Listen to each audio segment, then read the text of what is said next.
यहाँ का विधायक, यहाँ का वार्ड पार्षद, यहाँ का मेयर और ये सरकारी तंत्र जो करप्शन का काम कर रहा है, नहीं होने दे रहा है, वो सब इसमें इन्वॉल्व है। इस सबको सरकार दूसरी बदलेगी तो FIR होबे करेंगे। भाजपा क्या नरेंद्र मोदी के खिलाफ खड़ा हो सकते हैं अगर यह जनता का समस्या है ना। ये कल से मैंने आमरण अनशन का ऐलान कर दिया है। आज सुबह से ही कल 11 बजे से जो बैठूंगा वो अनिश्चितकालीन आमरण अनशन होगा जब तक रोड GSB जो नगर आयुक्त महोदय ने वादा किया। मुजफ्फरपुर स्मार्ट सिटी कार्यों के तहत सीवरेज पाइप बिछाने को लेकर शहर के प्रमुख कपड़ा मंडी सूतापट्टी की सड़कों को तोड़ दिया गया। सड़क टूटने से और बारिश की पानी की वजह से पूरे कपड़े मंडी की हालत कीचड़मय हो गई। इसको लेकर व्यापारियों के साथ वहां काम करने वाले पलदारों और ठेला चालकों के रोजी रोटी पर भी संकट आ गई। इसके बाद वहां के व्यापारियों ने इसके लिए आवाज उठानी शुरू कर दी।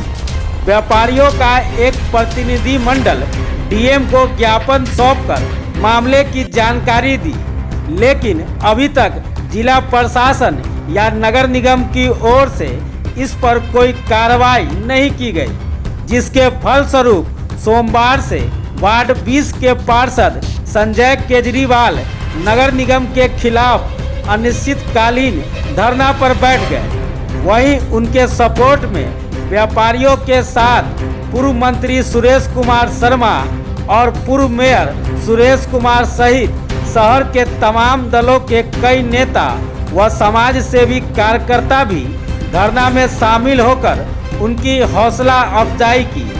मौके पर वार्ड 20 के पार्षद संजय केजरीवाल ने कहा कि सड़क नाला निर्माण के नाम पर उत्तर बिहार के सबसे बड़े कपड़ा मंडी सूतापट्टी को तहस नहस कर दिया गया। सड़क को खोदकर छोड़ दिया गया है। त्योहारों का समय है, ऐसे में व्यापारियों को लाखों रुपए का नुकसान हो रहा है, लेकिन नगर निगम कुंभकर्ण की निद्रा में सोई हुई है। सूतापट्टी की हालत जब तक नहीं सुधरती है तब तक उनका ये धरना जारी रहेगा। अच्छा, सब भाषण में तो सुनिए रहे थे जो कह रहे थे। दुर्दशा इतना है कि गाड़ी उलट रहा है, आदमी उलट रहा है, बच्चा पानी में गिर रहा है, नाला में गिर रहा है। अब इससे और क्या हालत खराब होगी, इससे ज़्यादा और क्या बतावें। कारण आपको क्या लगा? कारण वही है, समझे ना, लूट पसोट हो रहा है, काम डिले हो रहा है, पैसा सब खत्म हो जाएगा, समझे ना, पैसा खत्म, खेला खत्म हो जाएगा। स्मार्ट सिटी केंद्र सरकार का है तो फिर राज्य सरकार के यहाँ हो रहा है और सूतापट्टी में हो रहा है, तो संजय केजरीवाल ने धरना पर बैठेंगे तो पटना का लोग आके यहाँ बैठेगा। अरे जहाँ होता है वहाँ की भागीदारी होती है। यहाँ का विधायक, यहाँ का वार्ड पार्षद, यहाँ का मेयर और ये सरकारी तंत्र जो करप्शन का काम कर रहा है, नहीं होने दे रहा है, वो सब इसमें इन्वॉल्व है। इस सबको सरकार दूसरी बदलेगी तो FIR होबे करेगा। इस सब आप ही की है, आप ही जितवाए थे मेयर को। हम जितवाए थे तो कहाँ में से इनकार करते हैं कि नहीं जितवाए थे, लेकिन मेयर को चलने देता है कुछ। मेयर तो अपने में मियाती रहती है, समझे ना, ये चल रहा है। कौन है बाबू भीमसेरिया जी है, कौन टिम्पू चाचान जी है, यही सूतापट्टी के लोग हैं। सब लोग कहाँ बैठ रहे हैं, कहाँ मीटिंग। अरे भाई, हम कह रहे हैं, आप तो यहीं बैठे हुए हैं। मारवाड़िया समाज का 2 महारथी का नाम बता दिए, और वो कहाँ उनका तालमेल बैठाए हुए हैं, काहे सत्यानाश हो रहा है। ये तो सूतापट्टी का लोग समझे, हमको क्या कहिए। तो आप क्या चाहते हैं मंत्री जी? हाँ, आप क्या चाहते हैं? हम सुंदर मुजफ्फरपुर 25 में सरकार अपना बनाएगा, बना करके दिखला देंगे। समझ लीजिए। लग रहा है आपका लाया हुआ स्मार्ट सिटी सब लूट लाया हुआ आज बंटाधार हो रहा है, तो जेलों लोग जाने के लिए तैयार होगा, जाएगा लोग। अभी बहुत लोग जा रहा है, इंक्वायरी हो रहा है ना, कौन कौन ईडी या फीडी सब हो रहा है ना, तो सब लोग देखिएगा ना क्या तमाशा होता है। कमाए ना लोग, मूस जितना कमाता है ना, धान काट करके ले जाता है, मुसमरवा मार करके सबको खा जाता है, धान का चावल बना के भात खा जाता है। चलिए 2600 करोड़ रुपए का बंदर बाट दिख रहा है क्या सर? न होता तो इस शहरवा सुंदर नहीं हो गया रहता। आपको ही बोलने की जरूरत पड़ती क्या है? 2600 करोड़ का बंदरबाट नहीं होता तो ये शहर चमकता रहता। उत्तर बिहार का पटना के बाद सबसे सुंदर शहर ये बनने वाला था। माननीय पूर्व मंत्री ने सही कहा है कि सभी अधिकारी लोग जेल जाएंगे। ये इसलिए क्योंकि मैंने भाषण में कहा है कि आज संजय केजरीवाल जी पहली बार ये आज आमरण अनशन में बैठे हैं, कहीं ना कहीं स्मार्ट सिटी और नगर निगम के और डिजिटलीकरण और उसके खिलाफ बैठे हैं। मैं बार बार कह रहा हूँ कि स्मार्ट सिटी जिस समय मैं 17 जब बोर्ड डायरेक्टर में था, मैं 17 मीटिंग में मैं शामिल हुआ as a board director, as a mayor रहते हुए। उस समय उस तरह से पास हुआ था। उस समय 2 साल में, मैं फिर बता रहा हूँ, 2 साल में, पहले भी मैंने मीडिया बयान दिया, 2 साल में स्मार्ट सिटी काम खत्म करने का एजेंसी ने कहा था मैं ख़त्म कर दूंगा, लेकिन उसकी शर्त थी कि हमको चारों स्मार्ट सिटी हमको चाहिए।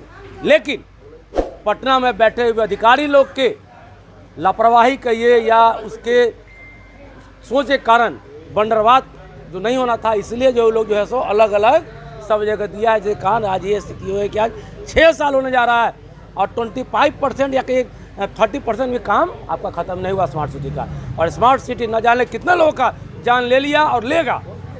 इसलिए हम आए हैं और इनके संजय केजरीवाल जी का जो धरना प्रदर्शन है उसको समर्थन किए हैं। और इनके द्वारा मैं सभी वार्ड पार्षदों से कहना चाहता हूं कि आप लोगों का काम नहीं हो रहा है नगर निगम से या जिससे आप लोग धरना दीजिए, हम लोग साथ देंगे वहां पर, चूँकि बिना धरना दिए हुए उपाय नहीं है। क्योंकि यहाँ के मेयर निरंकुश हो गया है। जिस पार्टी में आप शामिल हैं, पार्टी से मतलब नहीं, आप पार्टी पर नहीं आए हैं। संजय केजरीवाल अलग पार्टी, हम अलग पार्टी।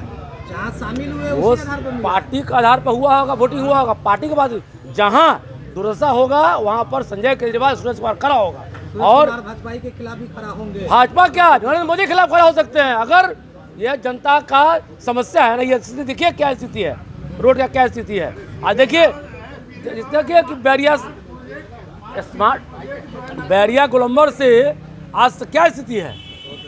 और इतना सीवरेज वाला जो पाइप जो काम नहीं कर रहा है, किसकी लापरवाही है? सब पैसा जा रहा है, पहन के पैसा जा रहा है और काम नहीं करने का। आप सभी मीडिया बंधु जो हैं चौथे स्तंभ होते हैं और आम जनों के आँख, कान, जुबान होते हैं। उत्तर बिहार की अघोषित राजधानी बाबा गरीबनाथ दाता कम्मल शाह की पावन धरती, मुजफ्फरपुर का हृदय स्थली, महाराजा अग्रसेन मार्ग सूतापट्टी, 850 कपड़े की होलसेल की दुकानदारों की यह मंडी, जो कि उत्तर बिहार का मैनचेस्टर भी कहा जाता है, 15 अक्टूबर से कलश स्थापन है और 18 नवंबर को छठ है। कलश स्थापन के 1 महीना पहले से होलसेल में व्यवसाय शुरू हो जाता है। दूर दराज से नेपाल के सुदूर गांव से व्यापारी आते हैं, माल लेके जाते हैं, पुराना बकाया पैसा देते हैं, नया माल लेके जाते हैं और इससे रोजी रोटी चलती है व्यापारी बंधुओं की भी। और इस 850 होलसेल मंडी का जो यह जगह है, इसमें कार्यरत 10,000 कर्मचारी बंधुओं की, 10,000 ठेला चालक बंधु प्लस फलदार बंधुओं की, छोटे मोटे जो चाय का, कचरी पेजवा का, पान का जो दुकानदार हैं उनकी रोजी रोटी का, इसी मार्केट से एक संदेश, एक रोजी रोटी के रूप में सबका भरण पोषण होता है। आज उसकी हालत का आलम यह देख लीजिए कि अपनी बदहाली पे आंसू यह दर्शा रहा है कि आप लोगों के पहले जो पत्रकार बंधु आए थे उन्होंने कहा कि सर धान रोपनी क्यों नहीं करते हैं, इतना ना बढ़िया कीचड़ है कि धान बढ़िया उगेगा। 4 अक्टूबर के दिन यहाँ की बदहाली को देखते हुए जब मुझसे बर्दाश्त नहीं हुआ, चूँकि नगर आयुक्त 19 सितंबर को यह वचन दे के काम शुरू करवाए थे यहाँ के व्यवसायियों के द्वारा, मैं तो विरोध कर ही रहा था कि रात में हम उतना ही काम करेंगे जितना सुबह जब आप दुकान खोलने आइएगा तो दौड़िएगा। दौड़ने का जगह आप लोग देख ही चुके हैं। 4 तारीख को मेरे धमकी देने के बाद भी, धमकी भरे मेरे अल्टीमेटम के बाद भी 3 दिन का समय उन्होंने लिया। मैंने उनको 5 दिन का समय दिया। 4 तारीख का रात, 5 तारीख का रात, 6 तारीख का रात, 7 और 8 का रात बोनस का दिया।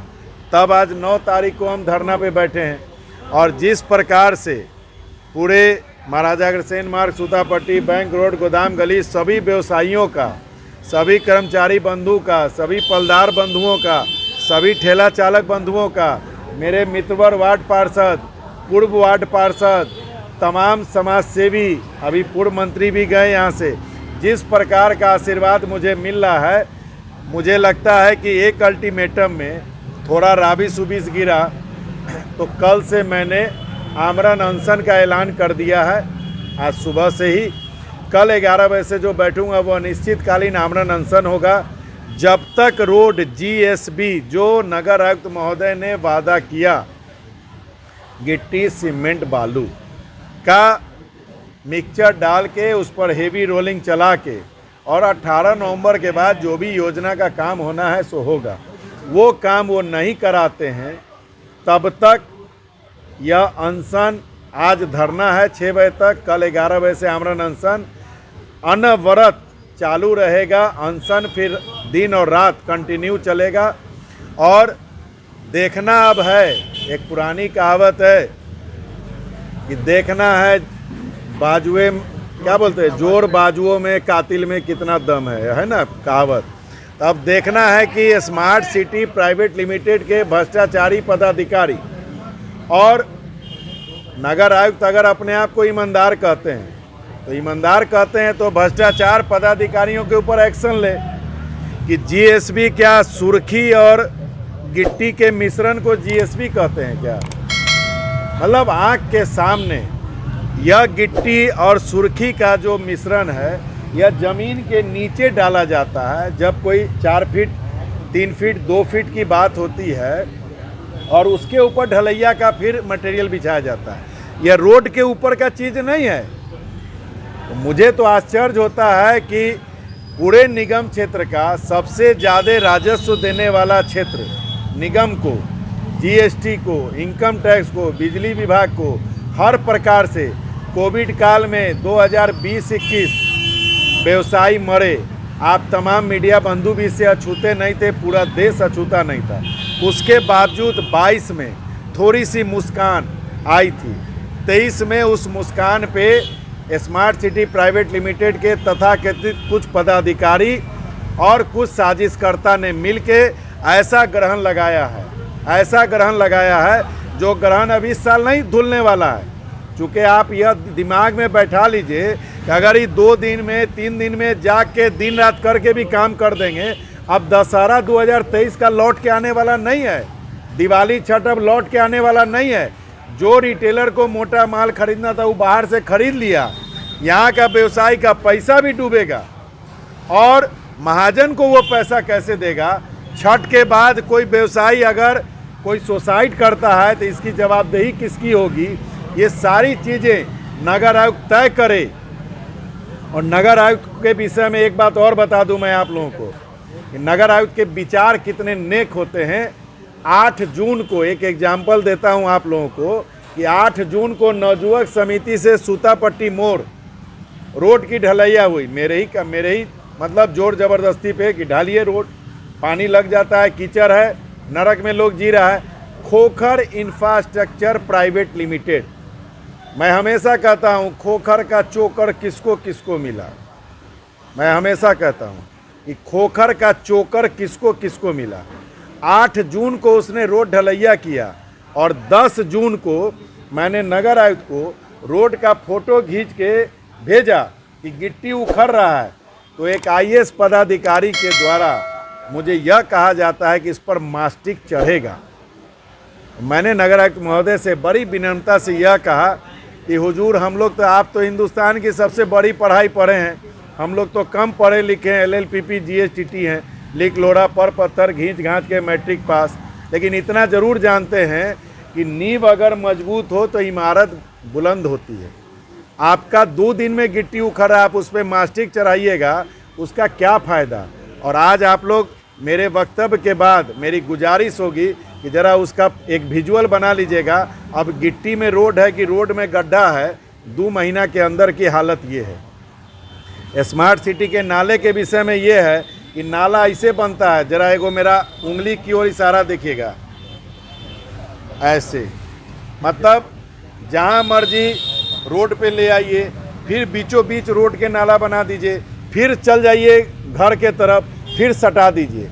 ये भी अगर देखना हो तो नवयुवक समिति से लेके सरियागंज टावर के चौक तक के बीच में वेद एंड कंपनी एक शीशे की होलसेल की दुकान है, भारत जलपान के सामने, वहाँ तक का नाला देख लीजिए।